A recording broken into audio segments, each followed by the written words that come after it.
Thank you all very much for coming.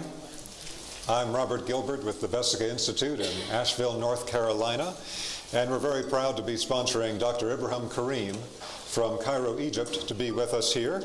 This is our public talk, where Ibrahim will give a general presentation that will be dealing with both vibrational science and spiritual science topics. And then we're going to have a 4-day intensive for students that are joining us of Dr. Karim's who have come together from all over the world. We have students from 6 continents coming to be with him for the next 4 days.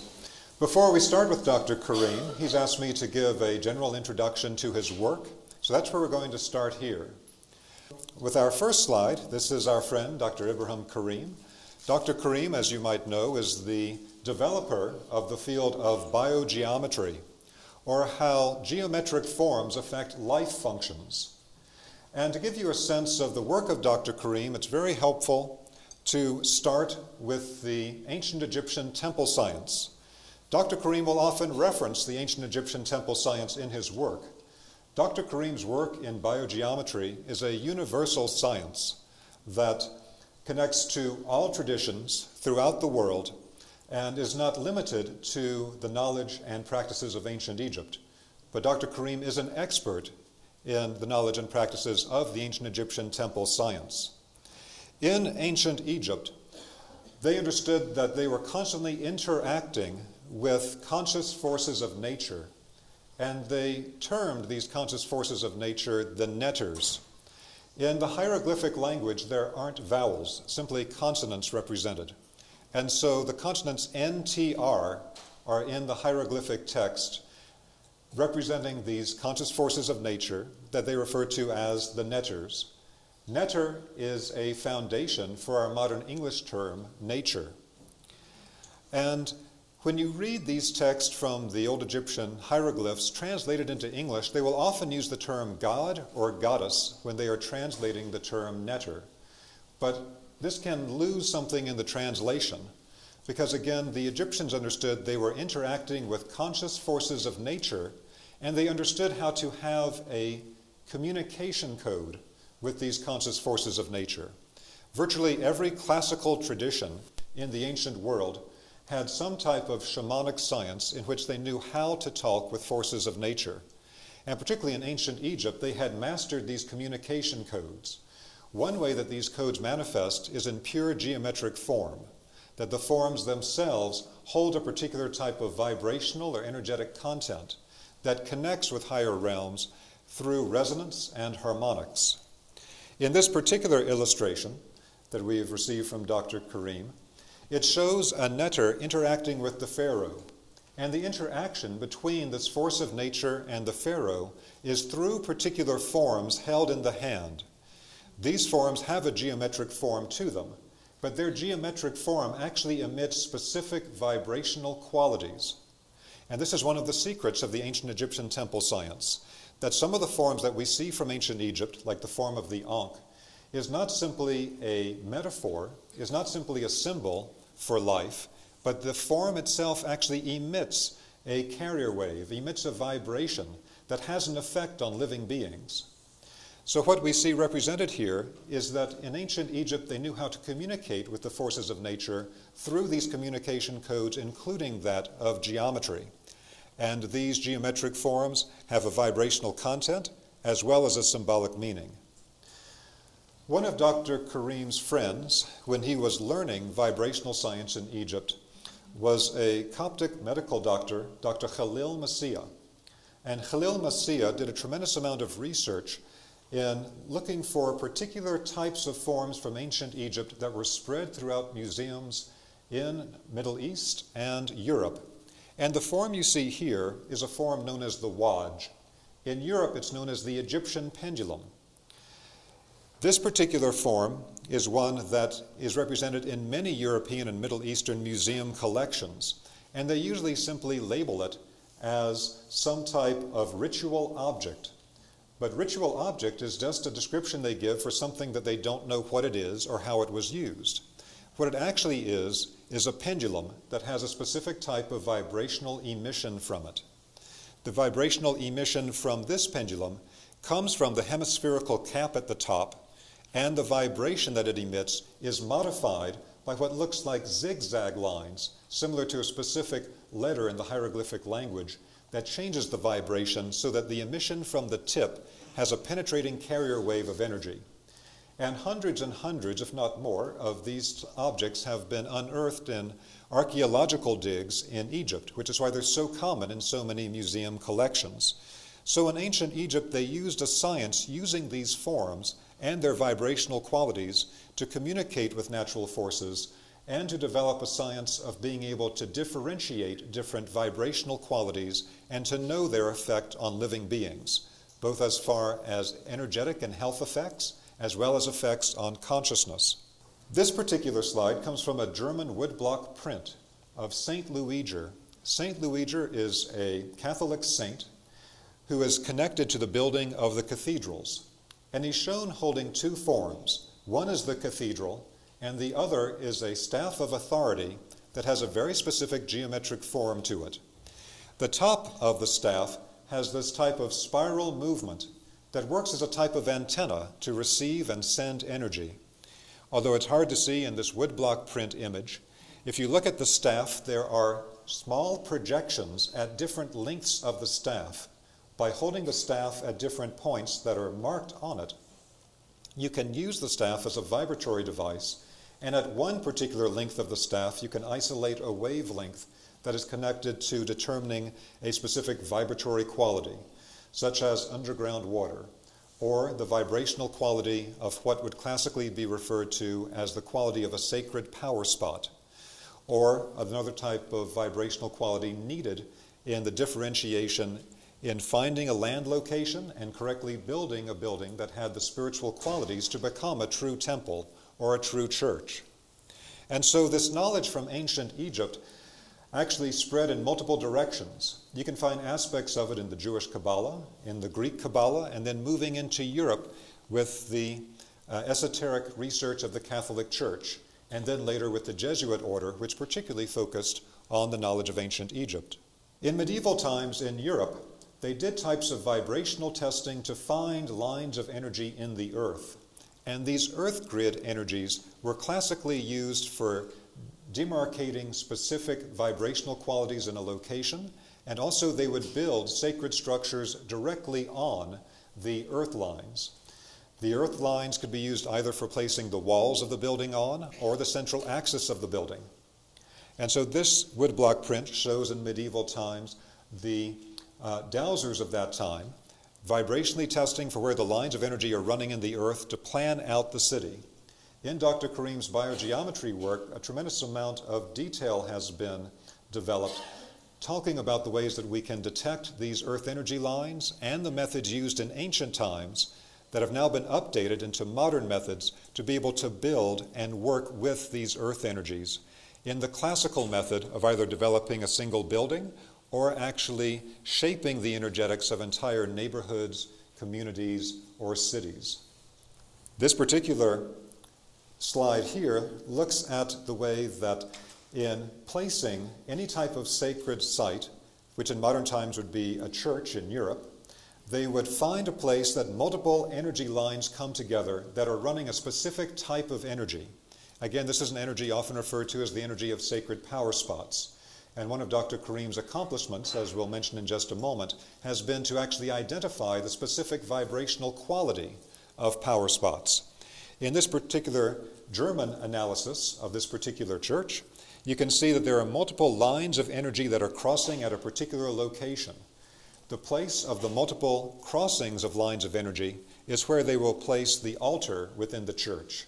And another major large energy line will become the central axis for the church. Moving into modern times, the knowledge of how to actually test these specific vibrational qualities and to work with them is something that classically was always kept in closed circles, always part of closed initiation traditions. But multiple spiritual traditions around the world knew about it and trained their own initiates in this type of science. It began to break the surface with some of the information about the details of how this sort of work is done around the year 1900 in France. At that time, as we mentioned before, the Jesuit order within the Catholic Church had been collecting esoteric information from different parts of the world. And they were well known for collecting information, particularly from ancient Egypt. There were Jesuit priests who were trained to be missionaries, and they were sent to other countries armed with these particular vibrational methods. So around this time in France, a little over 100 years ago, there began to be books written with titles like the Radiesthesia of the missionaries. Radiesthesia is the term used in Europe for sensitivity to or the ability to detect subtle radiations. And so the Radiesthesia of the missionaries described the way that Jesuit priests were trained to be able to detect the vibrational qualities of the places that they were sent to. Because being sent to another place where you don't speak the language, no one knows you, and to try to convert the natives, you had to have practical skills.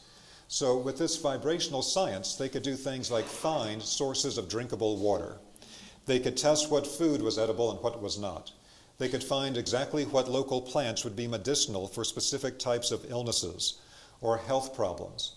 And through that means, the Jesuit priests could be of tremendous help to the local population and be accepted and integrated into the local population. With the publication of these texts about the Radiesthesia of the missionaries, there were particular texts also written by Jesuit-trained French priests, such as the gentleman you see in the right-hand side of this illustration, one of the most famous of these priests, whose name was Abbé Mermet. Abbé Mermet wrote a book called Je Père, which means How I Work. And he was very well known in Europe for being able to use vibrational methods, not only to do things like find drinkable sources of water and underground minerals, but also to be able to detect the specific vibrations from any substance, find missing people, all types of things of this nature. And so it was around this time, 1900 in France, that a series of books appeared in French that described specific techniques for doing this type of work. And again, it was primarily written by Jesuit-trained French priests such as Abbé Mermet. With the work that they did, they were able to train enough people in France who were not necessarily part of the Catholic Church or part of any spiritual tradition, but simply independently began to research energies and to work with them.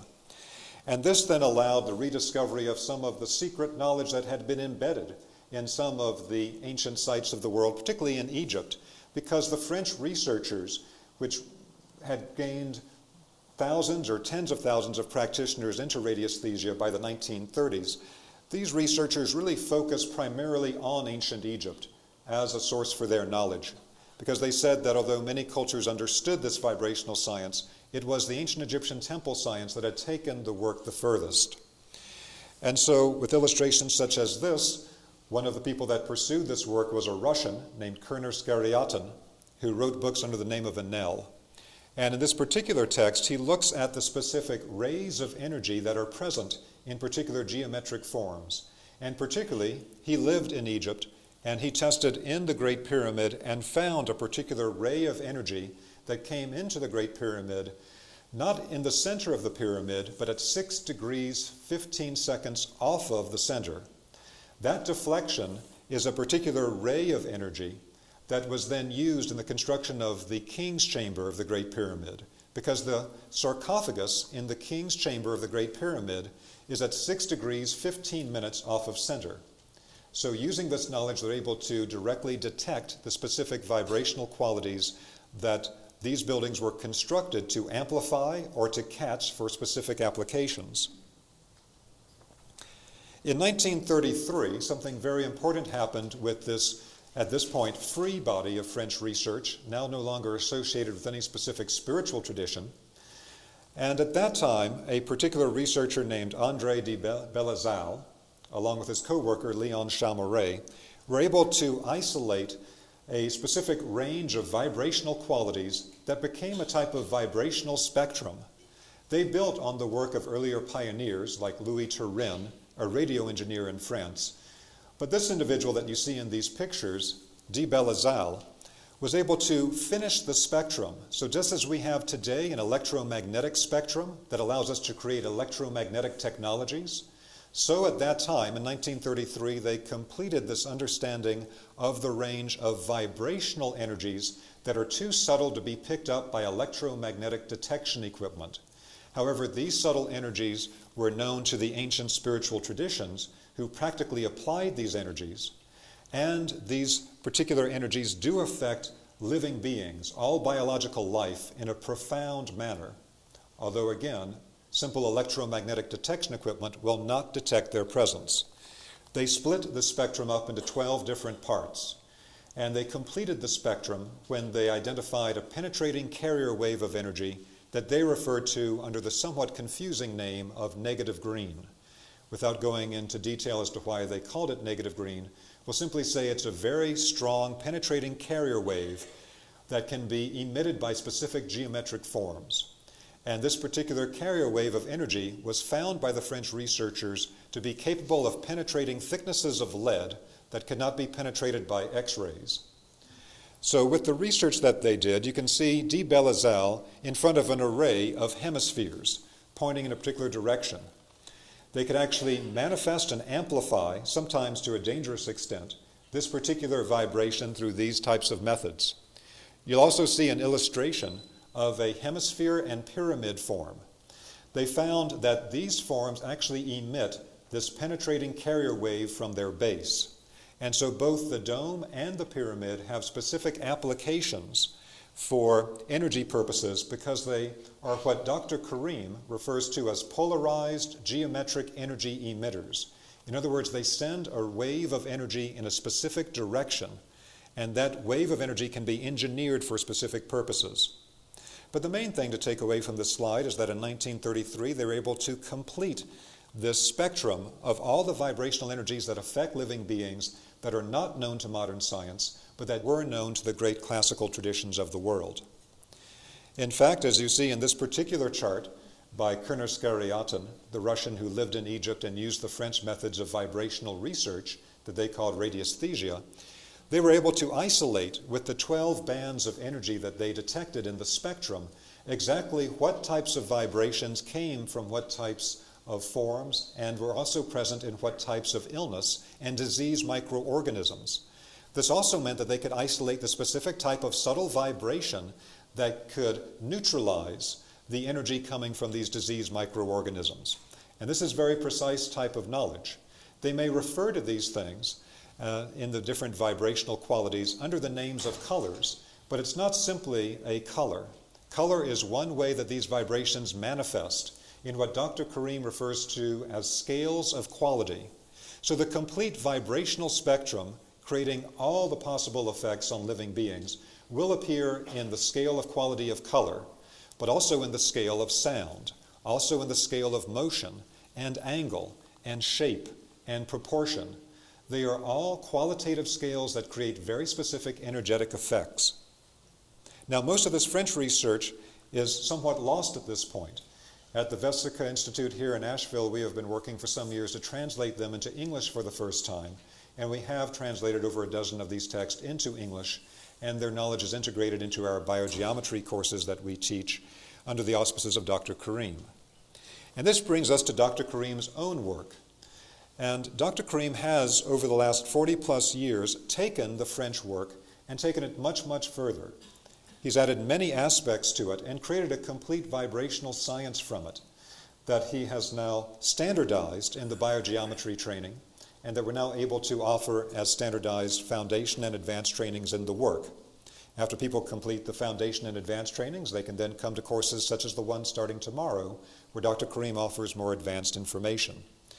So biogeometry is the science of energy balancing.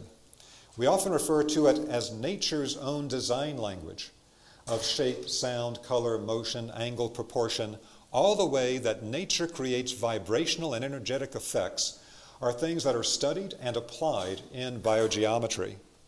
It's also based on the principles of resonance, and resonance is when things of a similar vibrational quality can exchange energy and information, and the principle of harmonics, where this vibrational exchange takes place at all levels, at all planes of existence, all dimensions.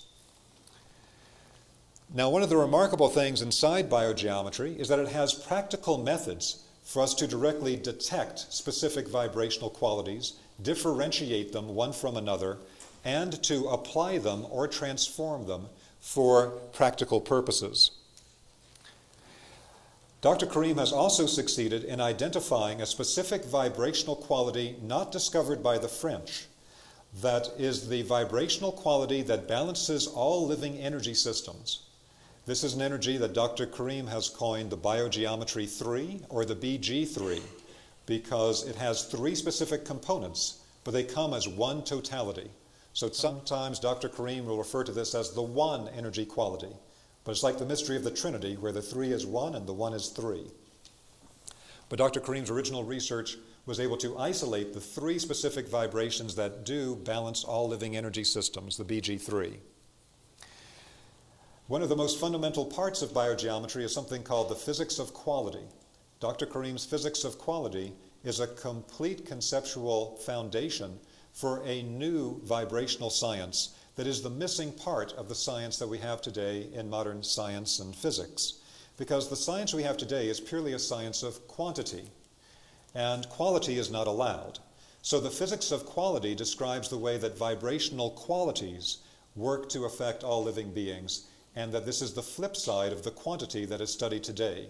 Virtually all classical traditions from the ancient world focused on quality and not on quantity. If we focus only on quantity, we throw out all the knowledge from thousands of years of research in China and India and other great cultures. But if we have a science that integrates quantity and quality together, then we can bring and incorporate all this classical knowledge that is our spiritual inheritance into a modern system, as Dr. Karim has done. Now, Dr. Karim has a very varied background. Dr. Karim's father is known in Egypt actually as the father of modern Egyptian architecture. Dr. Karim is himself an architect and received his doctorate in architecture from the prestigious ETH Institute in Zurich, Switzerland. When Dr. Karim got his doctorate in architecture, at one time he worked for the Egyptian Ministry of Architecture, and he served as the consultant to do the renovations to the Museum of Ancient Egyptian Medicine, run by Dr. Fawzi Solomon.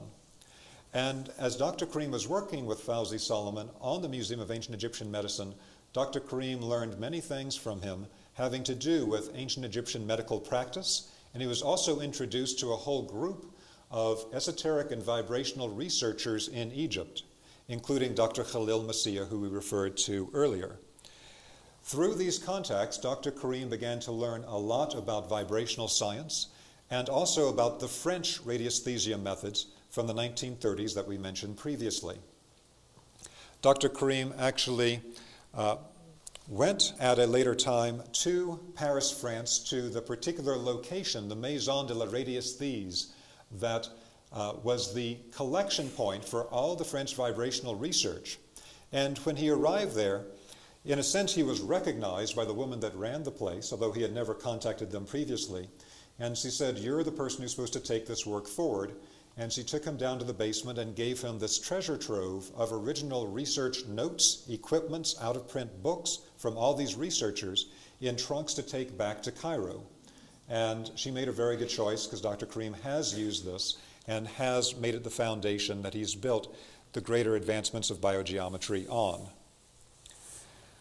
Now, Dr. Karim is the sort of person that, although he is a Muslim living in Cairo, Egypt, he finds himself accepted by many different spiritual groups and organizations across the world because he is a person of a truly hermetic nature.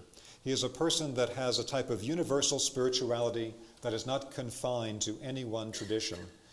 And so one sign of this is that in Egypt is one of the oldest, if not the oldest, in the world of Christian communities, which is the Coptic Christian Church of Egypt. And Dr. Karim was actually invited to be a member of their esoteric study circle. And he was the only Muslim ever invited to join them in this Coptic Christian study circle for their deepest esoteric mysteries. And so, again, Dr. Karim has been initiated into a great deal of knowledge from many different traditions around the world. Now, Dr. Karim was also a founding member of a group called the Imhotep Scientific Society, which was an organization begun in the early 1970s by Yahya Cossack in Saudi Arabia as an organization to collect esoteric knowledge from around the Middle East and bring together researchers from around the Middle East to share their knowledge together. And so Dr. Karim has been involved with this research and sharing activity now for 40 years. So Dr. Karim is an expert in the specific methods used in ancient Egypt for creating specific vibrational effects. So for example, if you go to Giza Plateau, you will find that the three major pyramids at Giza are not flat-faced pyramids. The three major pyramids have a ½ degree indentation straight down the center of all four faces of the pyramids. This is known to Egyptologists, but they don't understand the purpose for it. The purpose for it is that it changes dramatically the vibrational quality of the energy inside the pyramid. In ancient Egypt, they understood about finding the sacred power spot to build the pyramid on in the first place, and then how to modify the shape of the pyramid to change its energetics for the desired purpose. So the modifications to the shape of the pyramid are quite intentional and create a profound vibrational shift within the location. In our biogeometry trainings, at level 2 of the foundation training, we actually have people build and test model pyramids themselves so they can see the vibrational change that takes place. Now, one thing that you find with these types of esoteric mysteries and also within the training in biogeometry is that the deeper you go into it, one veil after another comes off the knowledge. And you learned about it at one particular level, but as you go deeper, you find there's a whole nother level that gets revealed. And so in addition to the way that the pyramid form is a polarized geometric energy emitter that creates a penetrating carrier wave of energy, as we mentioned before, and the way that these forms have been altered in a specific way to be able to change the vibrations inside of them with the indentations on the faces, as we mentioned before, there's also a hidden part of the system that Dr. Karim discovered where particular geometric forms will resonate with different planes of nature. Now, we know that the human being contains more than a physical aspect. Along with our physical aspect, as understood by every classical tradition on the planet, we have a body of life energy that the Greeks called ether, and the Chinese called chi, and the Japanese call ki, and that the Indians call prana. In addition to this body of life energy, we have what's often referred to as the astral or emotional body. We have a body of mental activity, and we have higher spiritual bodies as well. There's a hidden communication code of the type known and used in ancient Egypt where specific geometric forms are like antennas that connect with and resonate with different planes of nature. So that the form that you see on this particular slide is a type of pendulum developed by Dr. Karim that brings together a variety of these shapes that connect to the different planes. The shape that connects to what's often referred to as the astral plane, that is actually the source of the human emotional body, is the form of a hemisphere or a pyramid. So that these geometric forms have multiple aspects to them, and so one of those is that it connects to a very specific aspect of the subtle worlds. Normally when Dr. Karim comes to Asheville to speak, we have him focus on vibrational science, and he'll do some of that tonight. But we've also asked him to speak tonight about some of the deeper spiritual mysteries and spiritual ramifications of this type of work. And that's why I want to give you a little foundation in this by talking about how these geometric forms also connect to these levels of spiritual reality and the different planes. When the Egyptians chose the form of the pyramid, they knew they were connecting to a particular plane of nature, and by changing the geometry through the indentation of the faces, they changed the resonance from the general astral plane to the higher astral for the spiritual activities that would take place within the structure.